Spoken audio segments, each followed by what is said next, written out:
Good evening, my brothers and sisters. Good evening. We're here celebrating the 25th Sunday of Ordinary Time. And today's our readings, we're finishing, like Father said, we're finishing chapter 6 of the Gospel of John, which is the Life of Bread Discourse. And I think there's a message in these readings today that for us sinners, it is difficult to submit and obey the teachings of Jesus. So with that in mind, I have a little story about this mother who goes to their son's room one Sunday morning to wake him up to go to church. And she knocks at the door and says, "Son, you gotta get up, it's time for church." The son says, "I'm not going today." And the mother says, "Well, why not? Give me a good reason why not." He says, "I'll give you two. First, they don't like me. Second, I don't like them." So the mother says, "Well, I'll tell you what, I'll give you two good reasons why you need to go. First of all, you're 48 years old, and you are their pastor."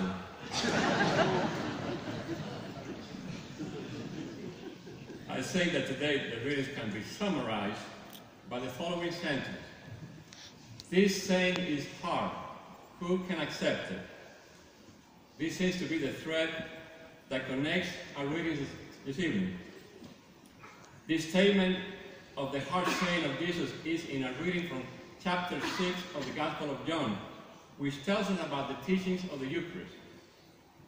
This teaching of the Eucharist was a statement that even many of Jesus' disciples found difficult to believe or accept. Not everything Jesus taught is hard, yet anyone who finds everything Jesus says pleasing and agreeable has not truly heard that Jesus revealed in the Gospels.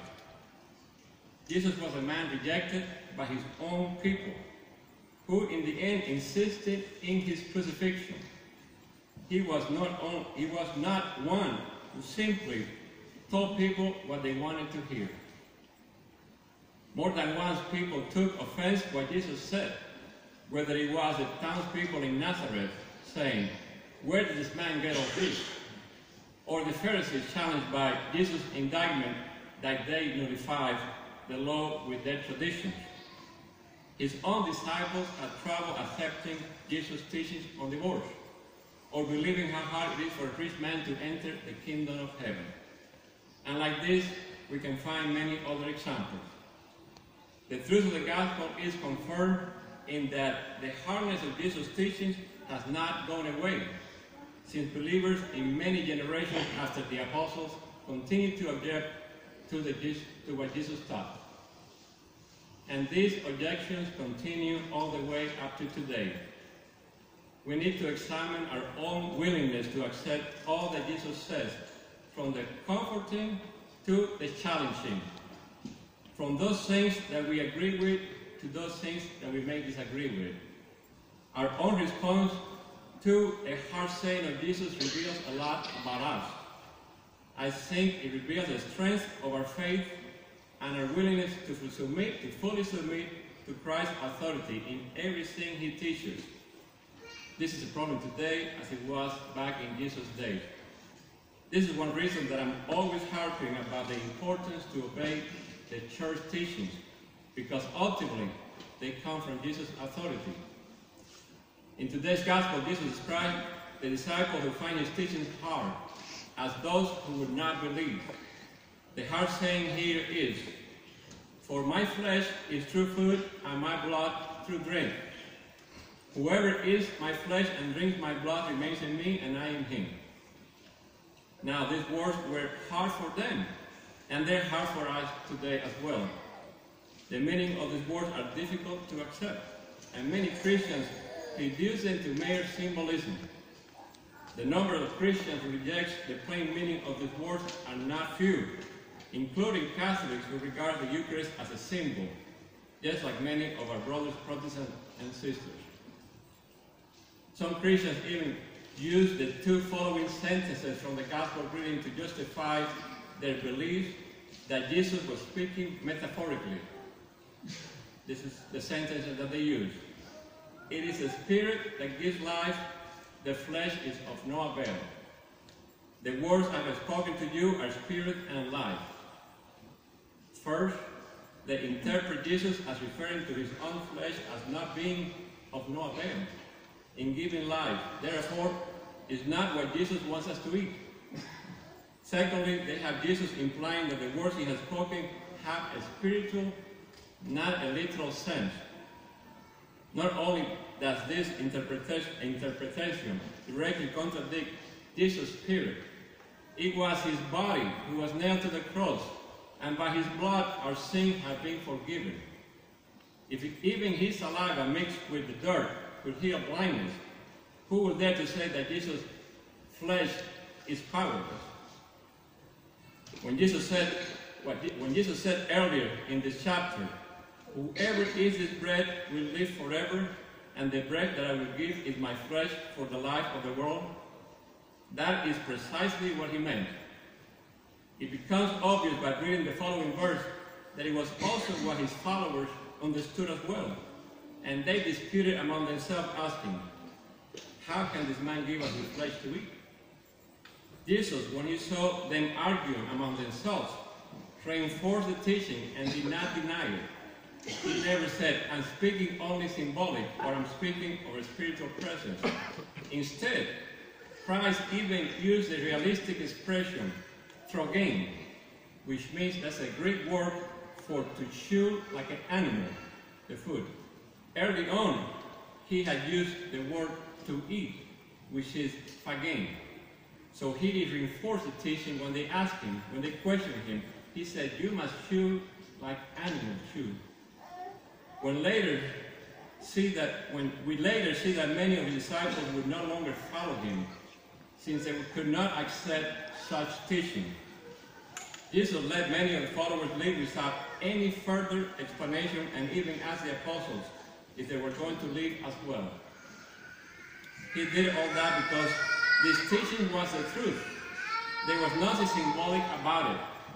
If he had been speaking symbolically, he would have explained himself and would ask them to come back. But he let them go. He let them go. These are people that have been following him, that have left every sin behind, family, friends, homes, to follow him. And he lets them go without any further explanation. If this was a symbol, he would have called them back and say, "I'm talking symbolically." So we do not make ourselves believe by rational effort. And if we do believe, it is only because it is granted by the Father. Faith is a gift given by the Spirit, not a deduction reached by reasoning. This gift is available to those willing to submit to the authority of Jesus to teach us what to believe, even when we find the teaching hard. St. Paul said that God works through clay vessels. God can make saints out of sinners if we let him. He can work in us if there is humility and love in our hearts and a willingness to submit to his teachings. But if not, we are like clay that have been hardened and can no longer be molded. Faith is ultimately a gift from God that we must make it our own. Like any gift, if we do not make it our own, it is of no use. If we're honest with ourselves, we need to admit that most of us have a dislike to the act of submission. And we do not like when St. Paul says that we must be subordinate to one another, as he says today in our second reading.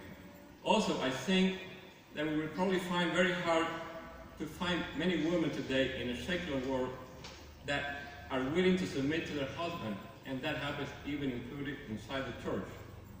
Also, I've heard from many preachers, and I think it is true, that many Christians excuse themselves from another harsh saying of Jesus, and that is, "If anyone wishes to come after me, he must deny himself and take up his cross daily and follow me."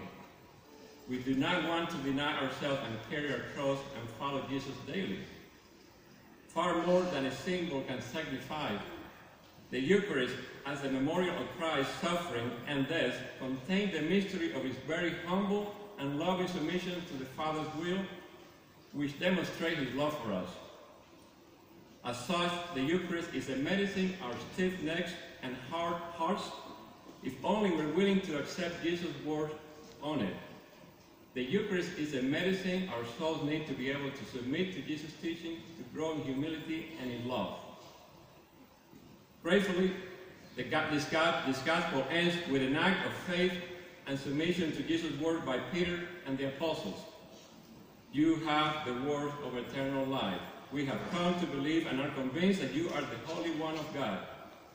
John, the author of the fourth gospel, is implying that the Catholic faith in who Jesus is cannot be separated from the faith in the Eucharist, confessed by those who are willing to submit to Jesus' command to eat his flesh and drink his blood. This teaching of Jesus of the Eucharist is worth of eternal life for those who remain with Peter and the apostles in the Eucharistic faith. In the breaking of the bread, we come to partake in the eternal life the Son has with the Father and the Holy Spirit, since the Eucharist is the body and blood of our Lord Jesus.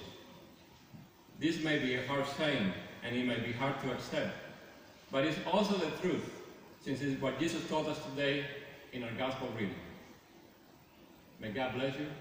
I love you all.